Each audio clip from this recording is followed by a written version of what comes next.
Good morning, Dr. Angelina. We are the students from ECO3043, and these are my group members. And I am Wang Chiu, trace number of S75200.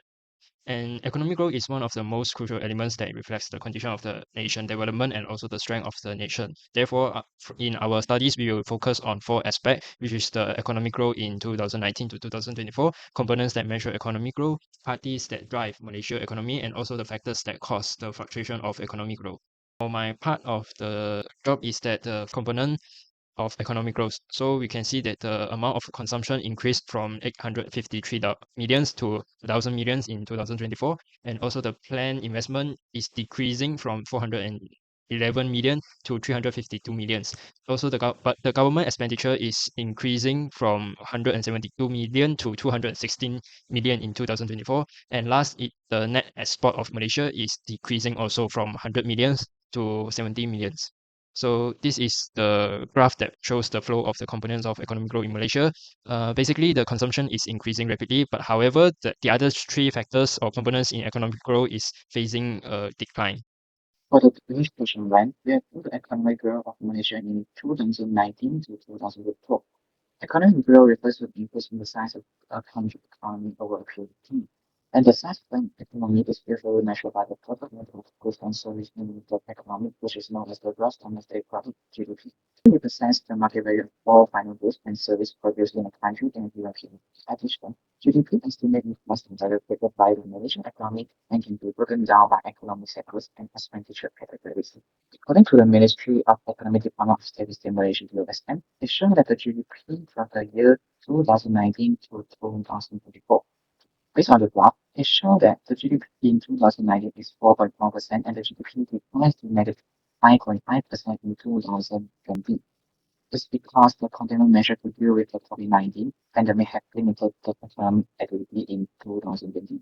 In 2021, the GDP was up to 3.3%. That shows a recovery from the previous year contraction. However, it's still lower than the pre-pandemic in 2019. In 2022, Malaysia economy grew strongly by 8.9%.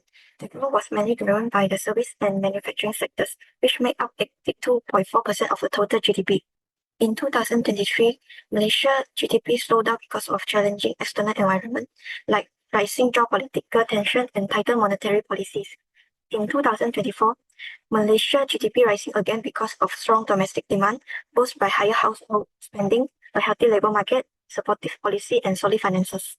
In conclusion, Malaysia economy bounced back well after the COVID-19 drop in 2020, with strong growth in 2022 and 2024. Important areas like manufacturing and services, along with helpful government actions, helped this recovery. Even though growth slowed down in 2023 because of outside problems, Malaysia's mix of different industry and smart policy make it ready for steady growth in the future.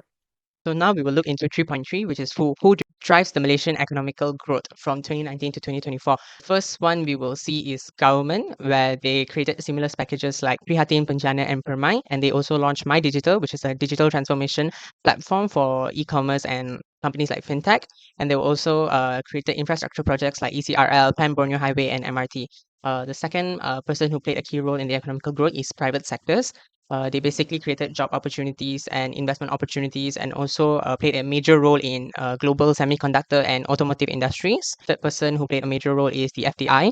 Basically, the FDI, they support development of new industry and infrastructures and technologies. And then the last person who played a role in economical growth are household. They make up about 50% of nation GDPs, and between the 2010 and 2020, the household income has grew over 40% in domestic consumption. We'll be presenting the next chapter, which is why Malaysian economic growth fluctuate during the selected period. The first one is internal factor, which refers to the policy uncertainty. During uncertain periods, households prefer to deposit their funds in banks for safety rather than spending it. Example in Malaysia is fuel subsidy reformation and tax reformation that government was giving unclarified instructions to fellow Malaysians, but they're asking for corporations. External condition, which refers to the pandemic of COVID-19.